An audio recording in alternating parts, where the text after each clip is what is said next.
उत्पन्ना एकादशी व्रत कथा। नमस्कार दोस्तों, आज के हमारे इस विशेष धार्मिक कार्यक्रम में हम आपको एक ऐसे पवित्र व्रत और उसकी कथा के बारे में बताने जा रहे हैं जो न केवल धार्मिक दृष्टि से अत्यंत महत्वपूर्ण है, बल्कि हमारे जीवन को भी नई दिशा प्रदान करता है।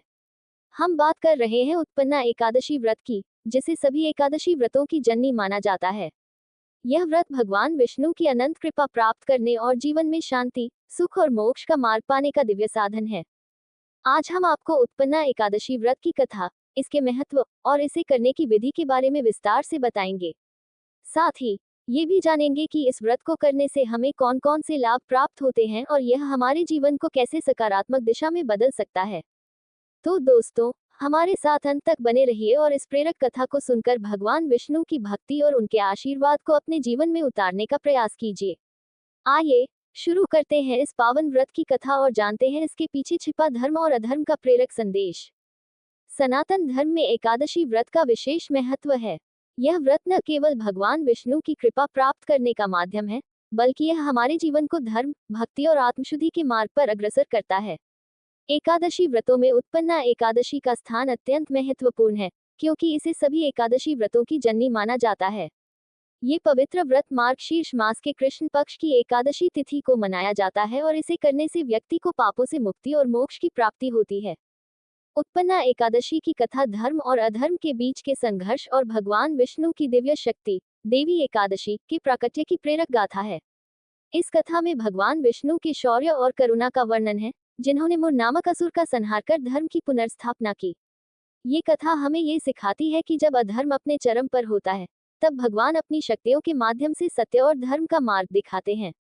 इस व्रत का उद्देश्य केवल धार्मिक कृत्यों का पालन करना नहीं है, बल्कि यह हमारे मन और आत्मा को शुद्ध कर हमें सच्चे धर्म और कर्तव्य के मार्ग पर चलने की प्रेरणा देता है। उत्पन्ना एकादशी का व्रत करने वाला व्यक्ति जीवन के हर संकट को सहन करने की शक्ति प्राप्त करता है और भगवान विष्णु की अनंत कृपा का अधिकारी बनता है।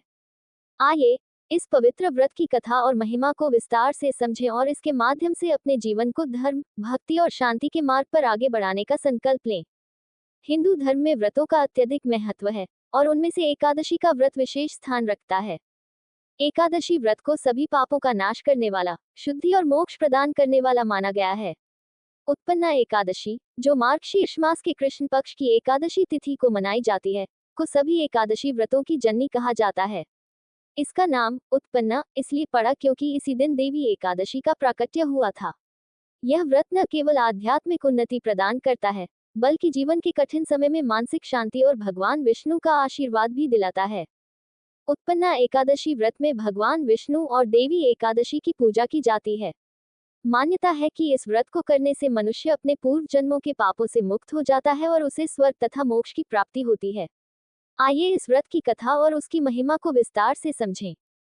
सतयुग में मुर नामक एक राक्षस हुआ करता था, जो अत्यंत क्रूर, बलशाली और अधर्मी था। उसने अपने बल और क्रूरता के बलबूते समस्त देवताओं को पराजित कर दिया। मुर ने स्वर्ग पर अपना अधिकार कर लिया और देवताओं को वहां से बाहर निकाल दिया। देवलोक में रहने वाले देवता, जैसे इंद्र, अग्नि, वरुण और यमराज, सभी मुर राक्षस के भय से छिप गए। मुर राक्षस की शक्ति इतनी अधिक थी कि वह बड़े बड़े ऋषि मुनियों को भी परेशान करने लगा। उसने यज्ञ, हवन और अन्य धार्मिक कृत्यों को नष्ट कर दिया।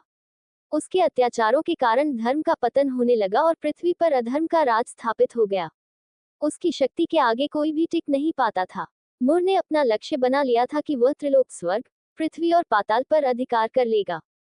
मुर राक्षस के अत्याचारों से त्रस्त होकर सभी देवता ब्रह्मा, शिव और विष्णु की शरण में गए। उन्होंने भगवान विष्णु से प्रार्थना की, हे नारायण, आप ही समस्त संसार के पालनहार हैं।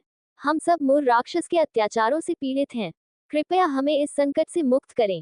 भगवान विष्णु ने देवताओं की प्रार्थना सुनी और उन्हें आश्वस्त किया, देवताओं, आप चिंता न करें, मैं स्वयं मुर राक्षस का अंत करूंगा।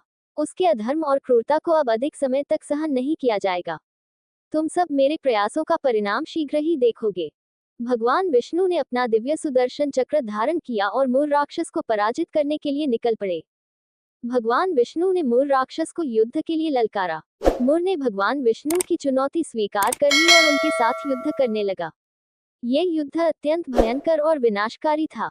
भगवान विष्णु और मुर राक्षस के बीच ये संग्राम सहस्त्रों वर्षों तक चला।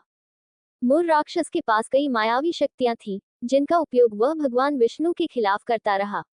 वह कभी अदृश्य हो जाता, तो कभी अपने आकार को विशाल बना लेता, लेकिन भगवान विष्णु अपनी दिव्य शक्तियों से उसका हर वार विफल कर देते।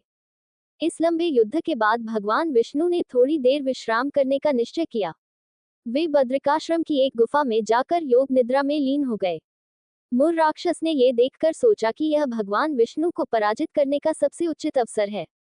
जैसे ही मुर राक्षस गुफा में भगवान विष्णु पर आक्रमण करने पहुंचा, उसी समय भगवान विष्णु की ऊर्जा से एक तेजस्वी कन्या प्रकट हुई। ये कन्या अत्यंत दिव्य, तेजमयी और अद्भुत थी। उसके स्वरूप से चारों दिशाएं आलोकित हो उठी। उस कन्या ने मुर राक्षस को युद्ध के लिए ललकारा। मुर ने उस कन्या को देखकर उसका उपहास किया और उससे कहा, तू कौन है जो मेरे सामने खड़ी है? क्या तुझे मेरी शक्ति का अंदाजा नहीं है? कन्या ने शांत स्वर में कहा, मैं भगवान विष्णु की शक्ति हूँ और तेरे पापों का अंत करने आई हूँ। इसके बाद उस कन्या और मुर राक्षस के बीच भयंकर युद्ध हुआ। देवी एकादशी ने अपनी दिव्य शक्ति से मुर राक्षस को पराजित कर दिया और अंततः उसका वध कर दिया। भगवान विष्णु जब योग निद्रा से जागे, तो उन्होंने मुर राक्षस का अंत देखकर उस कन्या से पूछा, हे देवी, तुम कौन हो और तुमने इस राक्षस का वध कैसे किया? कन्या ने उत्तर दिया, प्रभु, मैं आपकी शक्ति हूँ। आपने मुझे मुर राक्षस के वध के लिए उत्पन्न किया था। भगवान विष्णु ये सुनकर प्रसन्न हुए और बोले, आज से तुम्हारा नाम एकादशी होगा। तुम्हारा पूजन करने से सभी पाप नष्ट हो जाएंगे। जो मनुष्य एकादशी व्रत करेगा, वह जीवन के समस्त क्लेशों से मुक्त होकर मोक्ष प्राप्त करेगा। तभी से उत्पन्ना एकादशी व्रत की शुरुआत हुई। इसे सभी एकादशी व्रतों का मूल और प्रथम व्रत माना जाता है। उत्पन्ना एकादशी व्रत के दिन प्रातःकाल उठकर स्नान करना चाहिए और भगवान विष्णु की मूर्ति के सामने दीप प्रज्वलित करना चाहिए।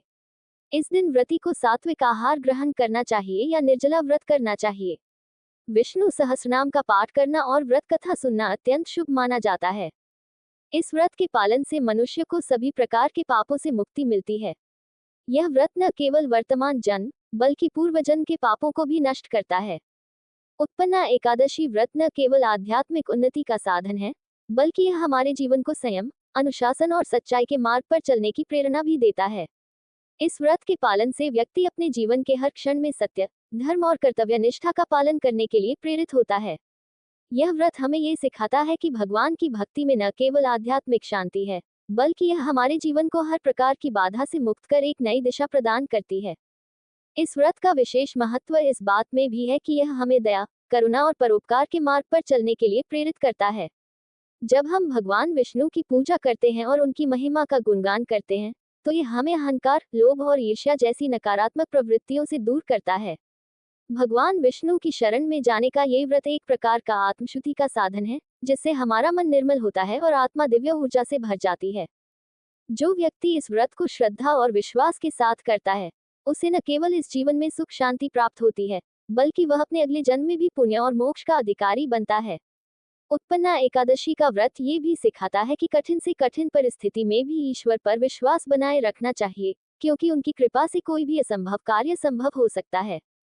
अंत में, उत्पन्ना एकादशी का व्रत हमारे जीवन को आध्यात्मिकता और भक्ति से भर देता है।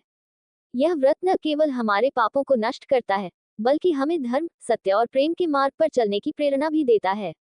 इसलिए हमें इस पवित्र व्रत का पालन कर भगवान विष्णु की कृपा प्राप्त करनी चाहिए और अपने जीवन को सुखमय एवं समृद्ध बनाना चाहिए। वीडियो अच्छी लगी हो तो लाइक जरूर करें। साथ ही इसे अपने दोस्तों और परिवार के साथ शेयर करें, ताकि वे भी इस पवित्र कथा और व्रत के महत्व को समझ सकें। अगर आप हमारे चैनल पर नए हैं, तो चैनल को सब्सक्राइब करना न भूलें और बेल आइकन को दबाएं, ताकि हमारी आने वाली सभी धार्मिक और प्रेरक कहानियों की जानकारी सबसे पहले आपको मिले। आपके सुझाव और विचार हमारे लिए बहुत महत्वपूर्ण हैं, इसलिए कृपया नीचे कमेंट सेक्शन में हमें बताएं कि आपको यह वीडियो कैसा लगा। हमें ये जानकर खुशी होगी कि यह कथा आपके जीवन में भक्ति और प्रेरणा का स्रोत बनी। धन्यवाद दोस्तों। भगवान विष्णु की कृपा आप सभी पर बनी रहे। अगले वीडियो में फिर मिलते हैं एक नई पवित्र कथा के साथ। जय श्री हरि।